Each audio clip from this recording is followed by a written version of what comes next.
کی ریاست انڈیانا کے شہر منسی میں پیدا ہونے والا رچرڈ میکنی ریمبو کی فلمیں دیکھتے ہوئے بڑا ہوا اور اسی کی طرح سخت جان اور طاقتور بن کر دشمنوں کو مارنا چاہتا تھا۔ اس کے اسی عزم اور امریکہ سے والہانہ محبت نے اسے امریکن مرین کور تک پہنچا دیا۔ رچرڈ ایک مضبوط جسم کا مالک تھا اور پیشہ ورانہ عسکری مہارت کی وجہ سے ترقی کرتے ہوئے سارجنٹ بن گیا۔ اس نے امریکی فوج کی طرف سے کئی جنگوں میں شرکت کی۔ رچرڈ اس انتہائی خصوصی چھاپا بردار گروہ کا بھی حصہ تھا جسے بوسنیا کے قاتل ملوسیوچ کو زندہ پکڑنے کے لیے بھیجا گیا تھا۔ تمام بڑی بڑی جنگوں میں شرکت کرنے کی وجہ سے اس میں سخت دلی اور بالخصوص مسلمانوں سے شدید نفرت پیدا ہو چکی تھی۔ یہ نفرت اتنی بڑی کہ ایک دفعہ جوتے کی دکان میں اس نے 2 برقع پوش خواتین کو دیکھا تو ان کی گردنیں توڑنے کا ارادہ کر لیا تھا۔ اسی شدید نفرت کے سبب اس نے منسی میں مسلمانوں کی مسجد میں جمعے کے دن دھماکہ کرنے کا منصوبہ بنایا۔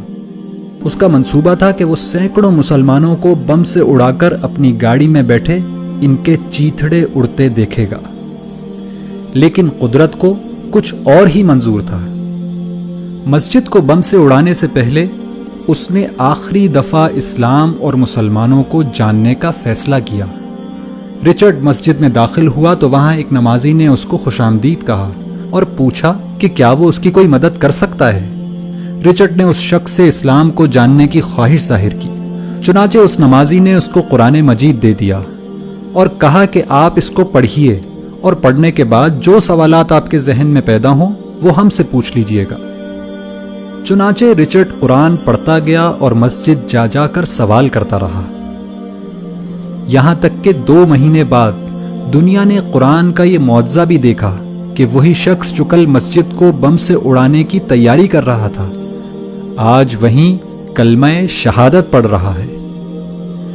رچرڈ اس مسجد کی انتظامی کمیٹی کا 3 سال تک صدر رہا اور آج مایوسی اور نفرت کے شکار لوگوں کی کاؤنسلنگ کرتے ہوئے امریکہ میں اسلام کی دعوت لوگوں تک پہنچاتا ہے۔ ایک انٹرویو میں رچرڈ نے بتایا کہ قرآن کی اس ایک آیت نے اس کی زندگی تبدیل کر دی کہ جس شخص نے کسی ایک شخص کی جان بچائی اس نے گویا پوری انسانیت کو بچا لیا۔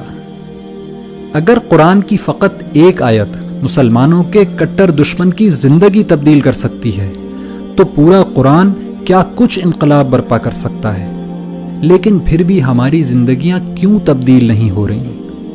اس کی وجہ صرف ایک ہے کہ رچرڈ نے قرآن کو پڑھا اور سمجھا، لیکن ہم قرآن کو صرف پڑھتے ہیں، سمجھتے نہیں، ورنہ یہ ممکن ہی نہیں کہ رچرڈ کی طرح ہماری زندگیاں بھی تبدیل نہ ہوں۔